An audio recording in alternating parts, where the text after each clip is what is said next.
Mapagpalang umaga po mga ka-EDSI. Welcome at welcome back pong muli sa ating YouTube channel.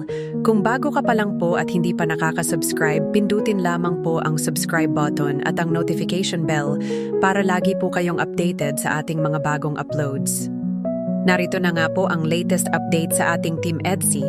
May hindi inaasahan pong nangyari sa ating prinsesa na si Vianzi. Kamakailan nga ay nag-work immersion si Vianzi at tumira pansamantala sa isang boarding house na kung saan ay malapit lamang ito sa kanyang OJT. Sa nasabing boarding house, masasabi ni Papa Edu na ito ay safe at hindi basta-basta makakapasok ang kahit sino, kundi ang mga tao lamang na nakatira doon ang allowed sa loob. Pero sa di inaasahang pagkakataon, ay nawalan ng pera si Bibi Vianzi sa kanyang mismong boarding house na tinutuluyan.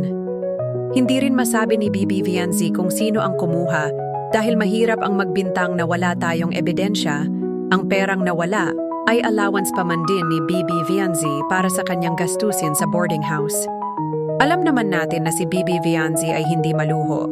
Bawat perang binibigay sa kanya ni Kalinga Prab ay tinatabi nito para sa kanyang pag-aaral.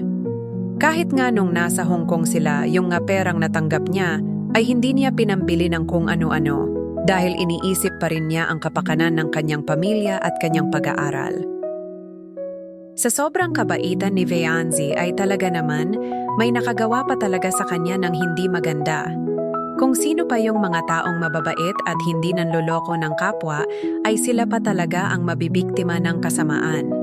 Thankful pa rin ang lahat ng EDSI supporters dahil safe ang ating Bibi Vianzi at yung ang pinaka-importante sa lahat.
Iniisip na lang ni Vianzi na mas nangangailangan yung taong kumuha ng kanyang pera.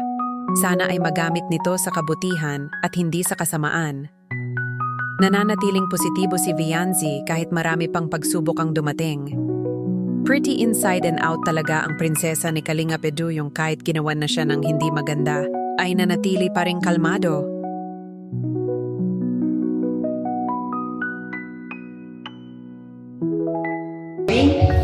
Sa boarding house? Pinasok ko sa boarding house. Ano? Ninakawan si ate mo? Magkano nakuha? Ay, yan na. Grabe.